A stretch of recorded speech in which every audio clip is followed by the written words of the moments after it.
Bienvenidos y bienvenidas al podcast de Hechos e Interpretaciones.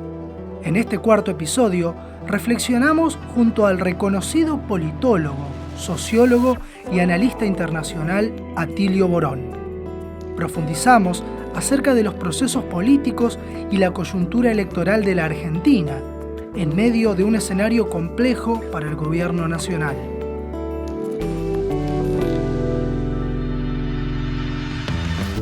Asimismo, interpretamos el papel de los medios masivos de comunicación en la construcción de identidades políticas y la proyección de los actores que disputan su lugar en el tablero electoral. Te invitamos a que te suscribas a nuestro canal y recibas toda la información de nuestro contenido.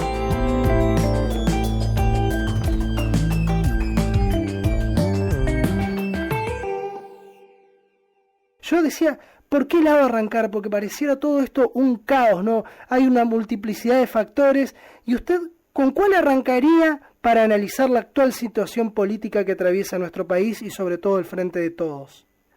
Bueno, es una situación muy delicada, ¿verdad? No vamos a descubrir la pólvora diciendo eso. Además, después de una semana ha habido muchos análisis, muchos materiales de interpretación bien interesantes. Yo diría, algunas de las líneas de mi análisis irían por aquí. Por un lado, planteando que este resultado electoral confirmó la derrota del Frente de Todos, ¿verdad? A manos de Juntos. Juntos triunfó en 16 de las 24 provincias del país y el Frente de Todos solo lo hizo en 6, ¿verdad? Dato más significativo todavía, había 8 provincias que elegían senadores nacionales. Hasta ahora 6 fueron para la oposición y solo 2 para el oficialismo. Dicho esto, hay que agregar de inmediato que esto fue una elección primaria, solamente destinada a ver qué partidos irían a competir el 14 de noviembre, solo aquellos que tuvieran más del 1.5% de los votos en su distrito, y al mismo tiempo para decidir, digamos, en los partidos donde hubiera internas, cómo se conformaría esa lista. De manera que estos resultados pueden variar. Las verdaderas elecciones tendrán lugar el 14 de noviembre, por lo tanto, a partir de estos datos no hay que extrapolar ninguna conclusión definitiva. Esto sí, sin embargo, establece algunas orientaciones. A mi manera de ver, muy importante plantear de que la derecha no capitalizó el derrumbe electoral del Frente de Todos, porque cuando uno mira los números, la derecha creció, pero creció muy poco. A ver, en términos redondos, el Frente de Todos perdió unos 4 millones de votos, ¿verdad? La derecha no aumentó 4 millones de votos, aumentó unos 750.000 votos aproximadamente. Se apropió de algo, ¿verdad? Pero está lejos de haber hecho un traspaso, no se produjo un traslado de votos desde el gobierno a la oposición. Con todo, el resultado es suficientemente significativo como para hacer unos ajustes, para enfrentar con fuerza, ¿verdad?, la elección definitiva. Yo creo que uno podría empezar a especular sobre los factores que explican esta historia, y yo creo que son varios, los voy a ir mencionando así, a los efectos de, alentar un intercambio, en todo caso, de preguntas con ustedes.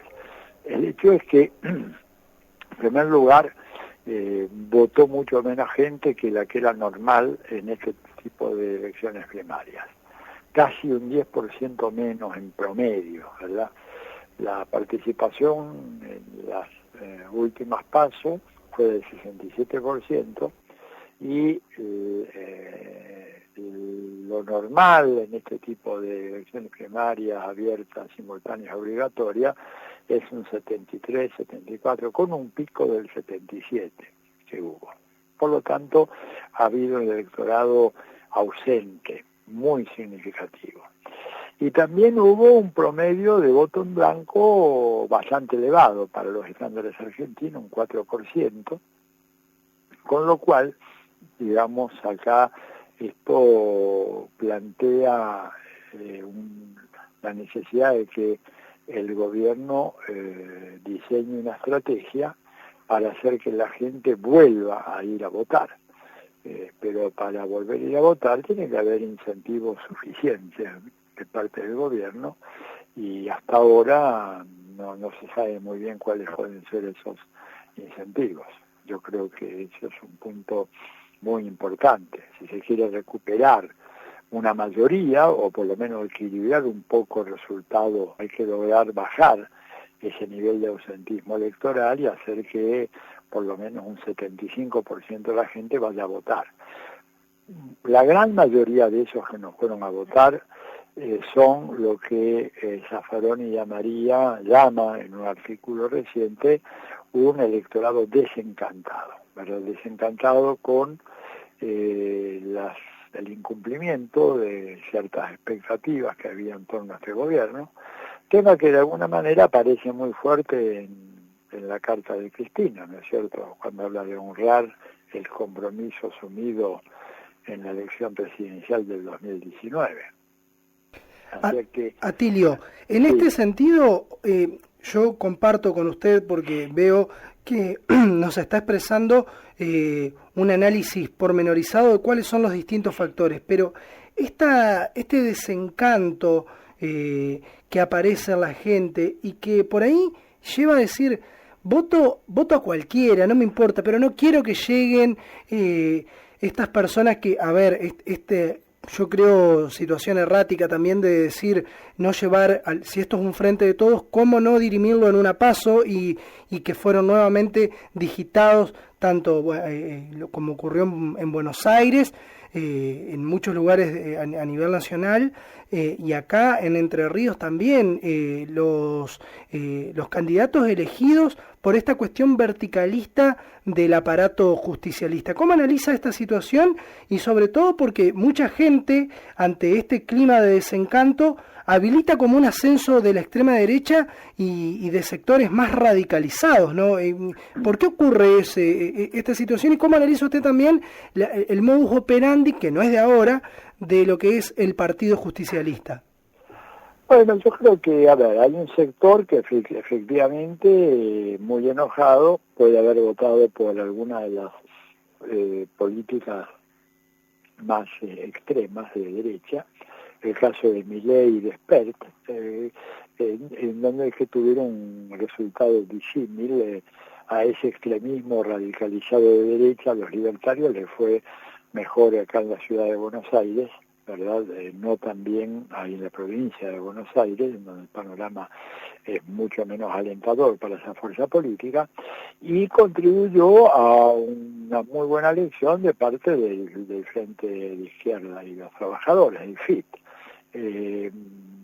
Buena elección en términos relativos, ¿no es cierto? Estamos hablando de un porcentaje bajo de votos, en el caso de la capital un poquito menos del 5%, un poco más en provincia, un gran resultado en Jujuy, ¿verdad? Pero en Jujuy, un buen resultado en Neuquén, digamos, gente que, obviamente busca una alternativa ante la falta de respuesta del gobierno. Pero yo creo que todo esto tiene que ver con que, acá se instaló una estrategia de campaña que realmente no tenía ninguna posibilidad de tener un resultado mucho mejor. Una estrategia de campaña en donde, por empezar, la selección de los candidatos se hizo sin tener en cuenta alguna regla de oro fundamental, que tienen que ser candidatos que tengan un fuerte arraigo en sus distritos, o por lo menos una inserción mediática muy fuerte. En el caso de Ciudad de Buenos Aires, por ejemplo, lo de Leandro Santoro fue realmente una muy buena decisión. Los tres primeros, Santoro, Maciota y Heller, gente que está muy instalada en el clima político de la ciudad de Buenos Aires.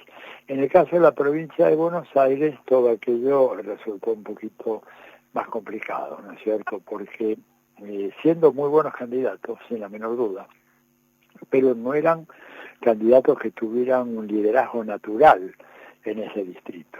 Ni Victoria Palas, Tolosa Paz, ni Daniel Goyán eran líderes naturales. Cuando digo naturales, quiero decir gente que con un trabajo de base, con organización hecha, con todo un esfuerzo de militancia radicado fuertemente en esos distritos, sino más bien personas muy reconocidas, pero básicamente a partir de, en el caso de Goyán, de su papel descollante como ministro de Salud Pública en la provincia de Buenos Aires, habiendo hecho una tarea notable en el combate a la pandemia, pero por lo visto eso no es suficiente para garantizar la victoria de todos, del frente de todos, y Tolosa Paz, que es una persona muy preparada, muy competente, pero bueno, básicamente se la conoció una vez que se la destapó, como se dice en el ambiente político, cuando se dijo ella la candidata, y realmente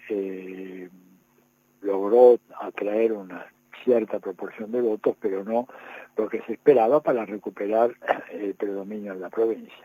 Entonces ahí me parece que estamos en presencia de un problema grave y que tiene que ver con el deficiente funcionamiento del Frente de Todos, que muchas veces se dice, bueno, una coalición, y yo creo que más bien, no sé, cuando uno habla de una coalición, habla de un modelo político en donde hay diferentes fuerzas, ¿no es cierto?, diferentes organizaciones, partidos, identidades.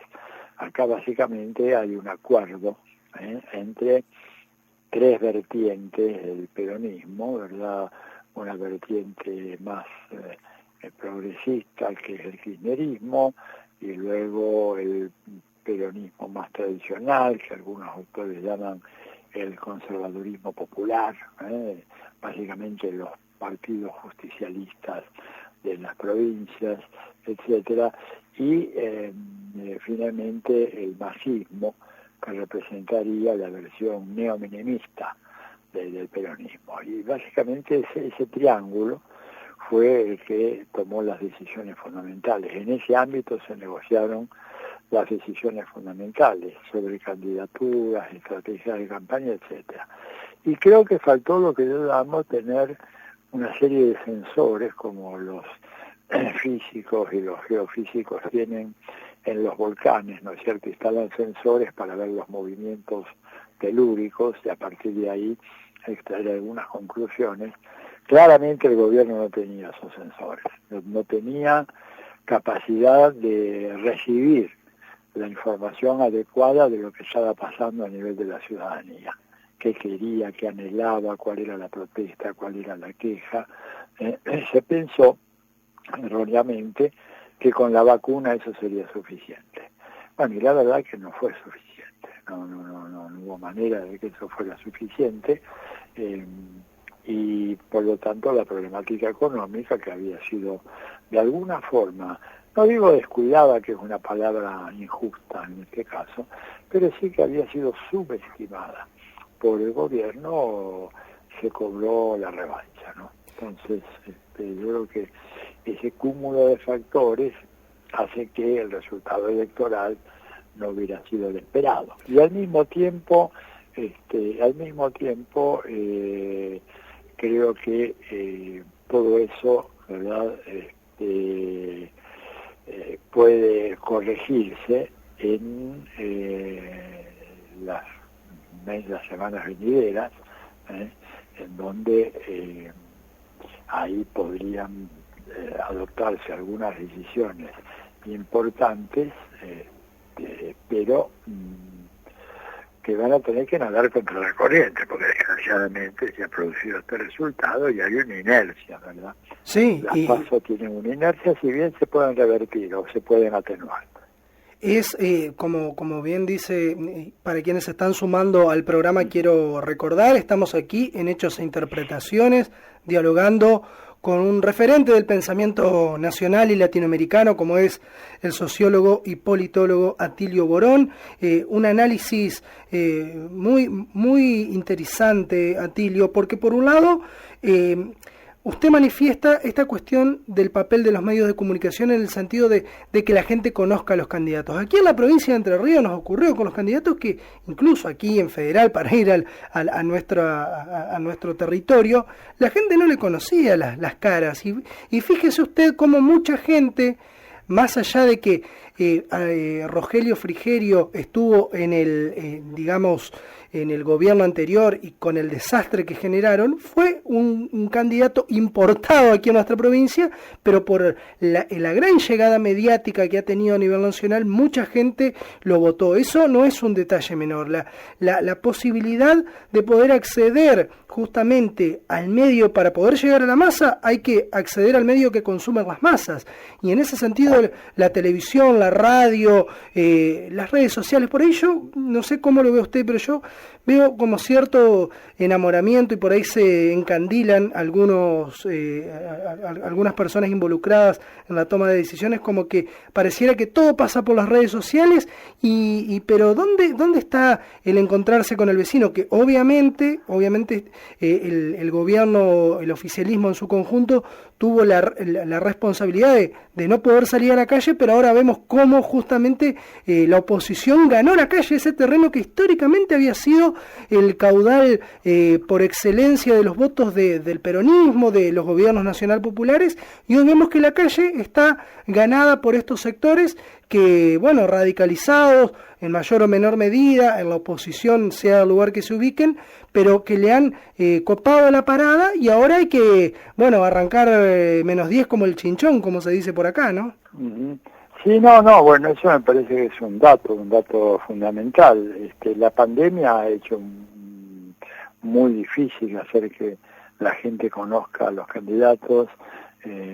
Las movilizaciones populares, las grandes concentraciones siempre fueron para el movimiento nacional y popular un elemento de enorme importancia, que en este caso no pudieron realizarse. Entonces, y como usted bien dice, no toda la gente sigue la política por las redes sociales. Normalmente ahí los medios más concentrados son los grandes formadores de opinión. Atilio, quiero también consultarle en este escenario tan complejo del que tenemos por delante, ¿no? Evidentemente la vacuna y la gran campaña, el plan rector de vacunación a nivel nacional no ha alcanzado para el electorado que fue y puso su voto y envió un mensaje. Bien decía usted, estos son unas primarias abiertas simultáneas, no se define nada hasta noviembre y después a lo sumo cambiará alguna banca en el Parlamento. Yo recordaba, y usted seguramente tiene una opinión al respecto, que en su momento cuando asumió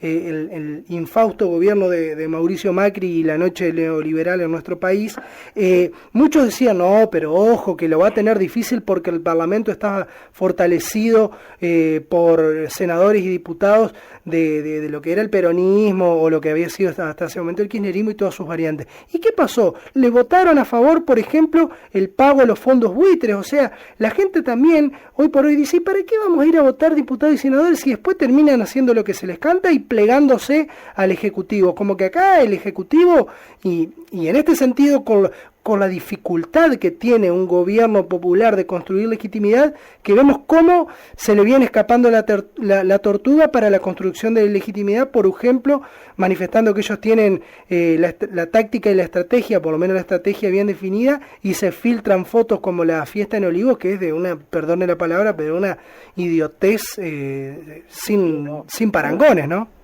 No, por supuesto, yo creo que indudablemente que hay ahí todo un problema, un problema, a ver, a mi manera de ver, ¿no? Es las dificultades que ha tenido este gobierno de entender la importancia decisiva de todo el aparato mediático que controla la derecha y que tiene una penetración fenomenal, un alcance fenomenal como no tienen otros medios. Las redes sociales son muy importantes, pero también cortan muy por encima de lo que serían los estratos más bajos de nuestra sociedad, porque aquellas poblaciones más postergadas, más marginadas, más desposeídas no tienen posibilidad de tener un acceso a las redes sociales como las tienen los sectores medios, establecidos, urbanos. Hay problemas de acceso a internet, hay problemas de costos muy grandes que tiene la telecomunicación en la Argentina, a diferencia de otros países. Entonces el análisis de los medios y la estrategia adecuada de los medios parece a mí que es un tema fundamental y que es otra de las cosas que subestimó el gobierno. Ese gobierno subestimó la importancia decisiva que tienen los medios de comunicación. Entonces creo yo de que eso debería dar lugar a una reflexión muy profunda de cara a lo que se viene, ¿verdad?, dentro de 7 semanas. Y ahí con la esperanza de que, bueno, si hay posibilidad de salir a la calle, de recuperar la calle, que como usted bien dice, fue copada por los sectores antivacunas, que además sabotearon toda la campaña del gobierno, ¿no es cierto? Sectores reaccionarios de extrema derecha que llegan inclusive a proponer elaboraciones teóricas absurdas, como eso de la infectadura, ¿verdad?, que planteaba Juan José Sebrelli y algunos otros intelectuales adscritos al universo ideológico de la derecha, y eso evidentemente le restó fuerza al gobierno. Es decir, el gobierno responsablemente no podía llamar a una gran manifestación popular de apoyo a sus políticas. La derecha lo hacía. La derecha se juntaba en el obelisco a quemar barbijos, iban todos sin barbijos y no les importaba contagiarse, creían como Bolsonaro de que esto es apenas una gripecita, tal vez un poco más fuerte, pero nada más que eso, y evidentemente eso coloca al gobierno en una situación de desventaja.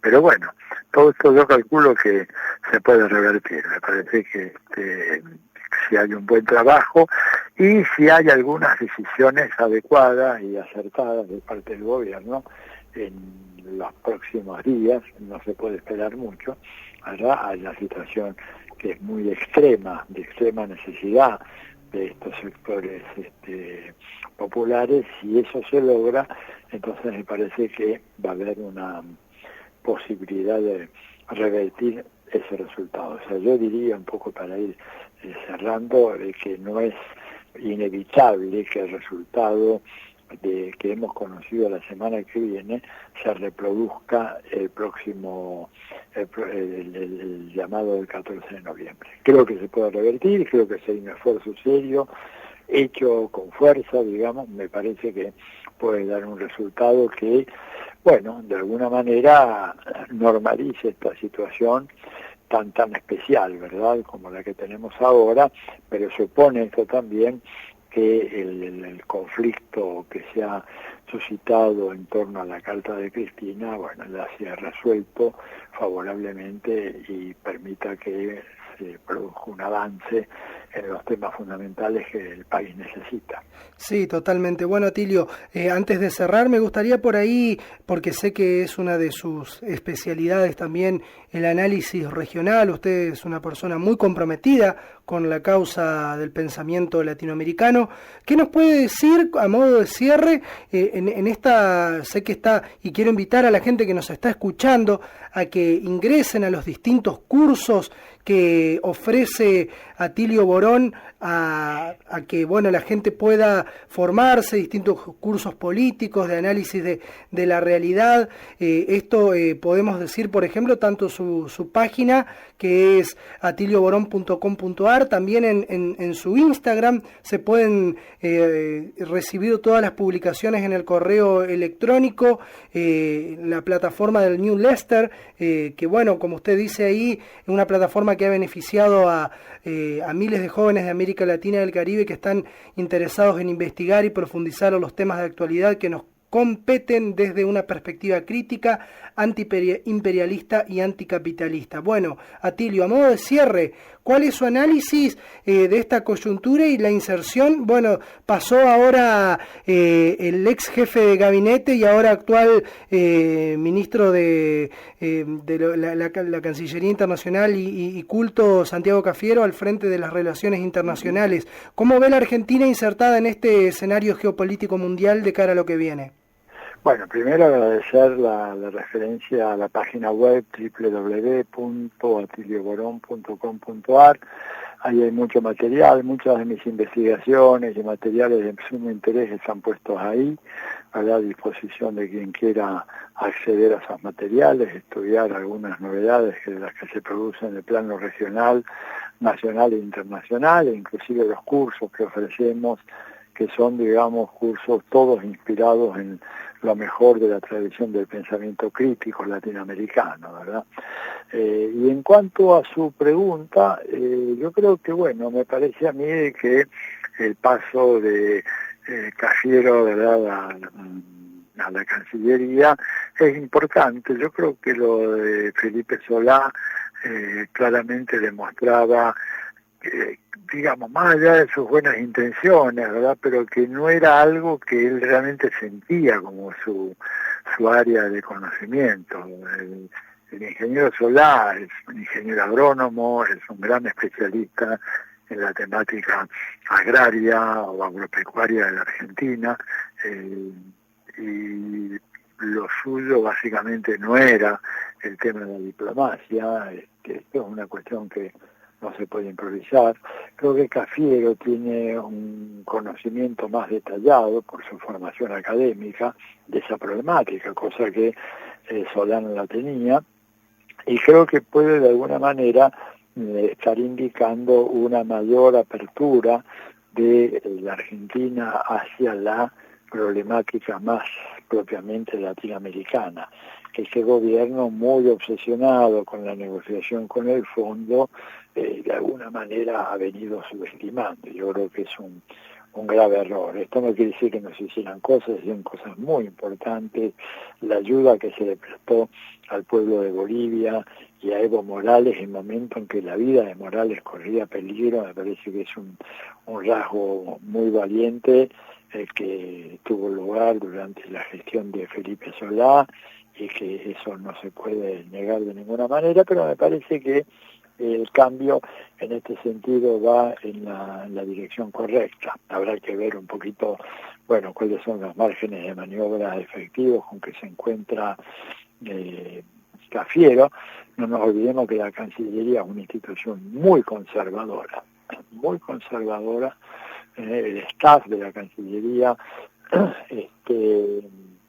realmente no acompaña ninguna de estas políticas de integración de América Latina. Más bien, básicamente, cuando hablo del staff, digo el personal estable, lo que en la jerga diplomática argentina se llama la casa, o sea, el personal estable de la Cancillería, básicamente es un personal que sigue con la alineación automática con Estados Unidos, subestimando el papel de los procesos latinoamericanos, sin incorporar a su agenda la necesidad de fomentar la autodeterminación nacional, de avanzar en la ruta de la integración con los países hermanos de América Latina, para hacer frente a las políticas tremendas, ¿no es cierto?, del imperialismo norteamericano, que persiste, como lo dijo Donald Trump, y lo ratifica con sus hechos.